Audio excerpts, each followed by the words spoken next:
Sebelum melanjutkan, jangan lupa subscribe dulu. Terima kasih. Bab 116, Intervensi Kekaisaran Duan Ren. Namun, dengan situasi anarkis saat ini, Huang Xiaolong tidak terburu-buru untuk pergi ke danau pencerahan, ia terus berlatih di halaman setiap hari, menunggu waktu untuk melihat apa yang terjadi. Sebenarnya, tidak ada gunanya bahkan jika Huang Xiaolong bergegas ke danau pencerahan karena masih ada waktu sampai harta karun surgawi lahir. Selain itu, pasukan kerajaan Yuwei masih berjaga di daerah itu dan mereka belum mundur.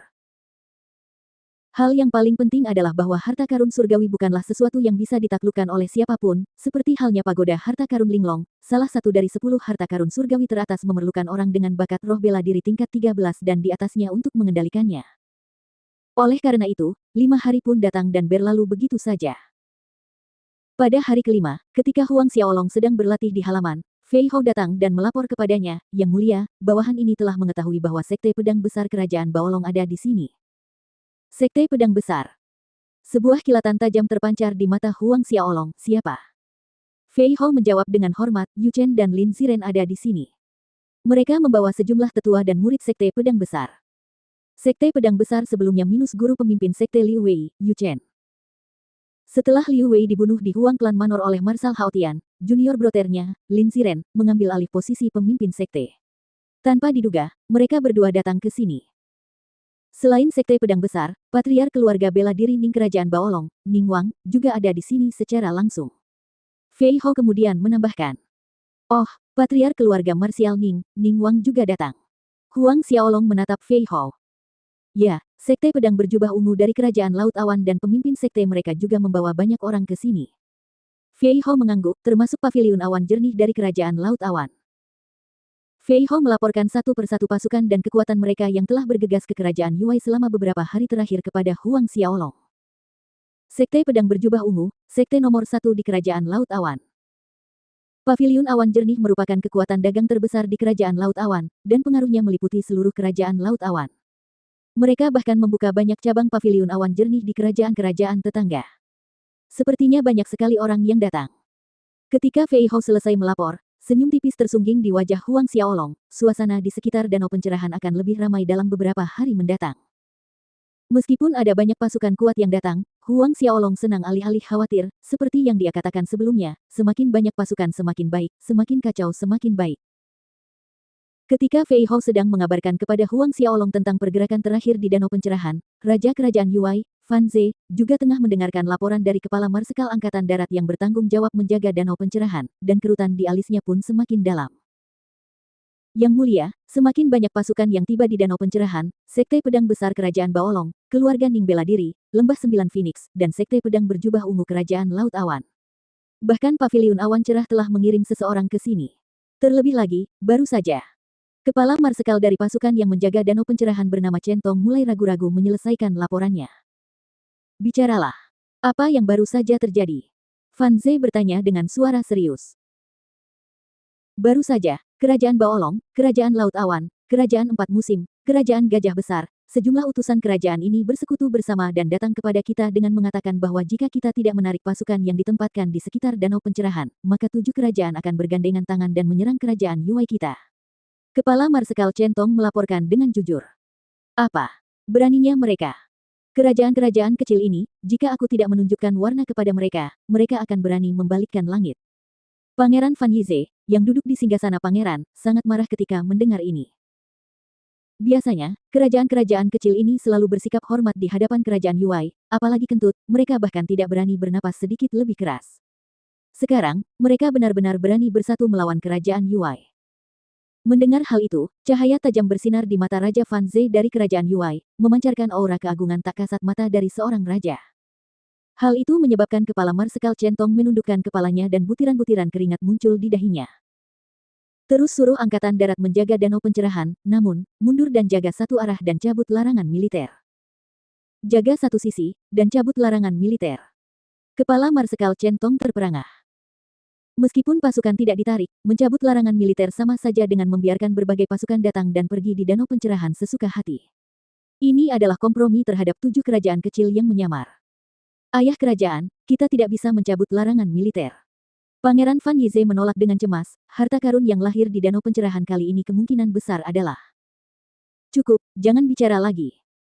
Raja Yuwei mengangkat tangannya untuk memotong perkataan putranya, dan berkata kepada Chen Tong, aku akan mengirim 3 ahli Xiantian dari istana untuk membantumu, tidak peduli apapun, harta karun besar di Danau Pencerahan tidak akan jatuh ke tangan orang lain. 3 ahli Xiantian. Mata Chen Tong berbinar, lalu dia memberi hormat kepada Raja, ya, mohon tenang saja, Yang Mulia, hamba akan berusaha sekuat tenaga untuk memenangkan harta karun besar itu. Pergi sekarang.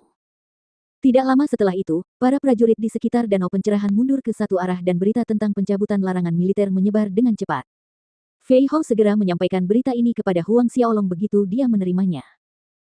Oh, larangan militer telah dicabut.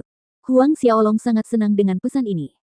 Benar sekali, Yang Mulia, apakah kita akan menuju ke Danau Pencerahan sekarang? Tanya Fei Hao. Huang Xiaolong tampak serius saat bertanya, menurut perkiraanmu, kapan harta karun besar di Danau Pencerahan ini akan lahir? Fei Hao tercengang. Huang Xiaolong akan menanyakan pertanyaan ini padanya. Dia merenung sejenak dan menjawab, mungkin dalam 10 hari lagi. Huang Xiaolong mengangguk, kalau begitu kita tunggu sebentar lagi. Sejak larangan militer dicabut, pasukan yang menyerbu akan berlomba-lomba masuk ke danau terlebih dahulu, sehingga menciptakan masa-masa yang paling bergejolak. Tidak cocok untuk masuk pada jam-jam sibuk ini. 3 hari berlalu. 3 hari terakhir ini, frekuensi Fei Hao datang dan melaporkan situasi terakhir kepada Huang Xiaolong meningkat, hingga beberapa kali dalam sehari.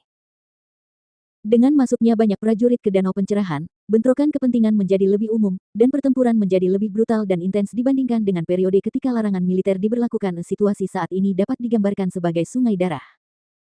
Pada hari ke-10, ketika Huang Xiaolong sedang berlatih ilmu pedang Asura di halaman seperti yang biasa dilakukannya setiap hari, Fei Hao masuk dengan ekspresi serius. Melihat wajah Fei Hao, Huang Xiaolong menghentikan tindakannya untuk sementara. Yang Mulia, saya baru saja mendapat kabar bahwa Kekaisaran Duanren mengirim seseorang ke sana. Berhenti di depan Huang Xiaolong, Fei Hao melaporkan informasi baru ini. Kekaisaran Duanren. Hati Huang Xiaolong berdebar kencang, dia sangat terkejut mendengar berita itu. Tetapi, Kekaisaran Duanren terletak lebih dari 1 juta li jauhnya dari sini, bahkan dengan mempertimbangkan kecepatan seorang ahli alam suci, hampir tidak mungkin bagi mereka untuk mencapai kerajaan Yuai dari Kekaisaran Duanren dalam waktu 1 bulan. Meski begitu, orang-orang dari Kekaisaran Duanren telah tiba. Apa yang telah terjadi? Klan Kekaisaran Duanren menggunakan artefak ruang waktu tingkat Sein. Mengetahui keraguan di hati Huang Xiaolong, Fei Hao menjelaskan lebih lanjut. Artefak ruang waktu tingkat suci. Ini adalah pertama kalinya Huang Xiaolong mendengar hal seperti itu.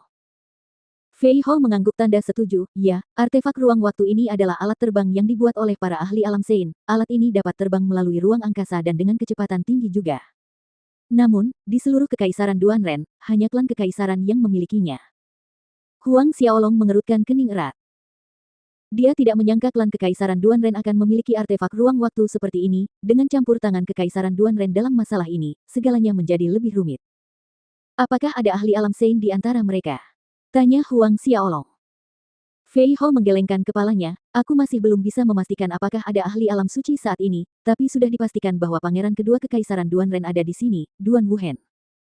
Duan Wuhen. Huang Xiaolong memandang Fei Hao. Ya, Duan Wuhen ini memiliki bakat tertinggi di antara banyak pangeran dan putri Kekaisaran Duanren, yang paling disukai oleh Kaisar Duanren. Fei Hao melaporkan, hanya berkultivasi selama 200 tahun, dia sudah menjadi ahli Xiantian Ordo ke-9. Ordo ke-9 Xiantian.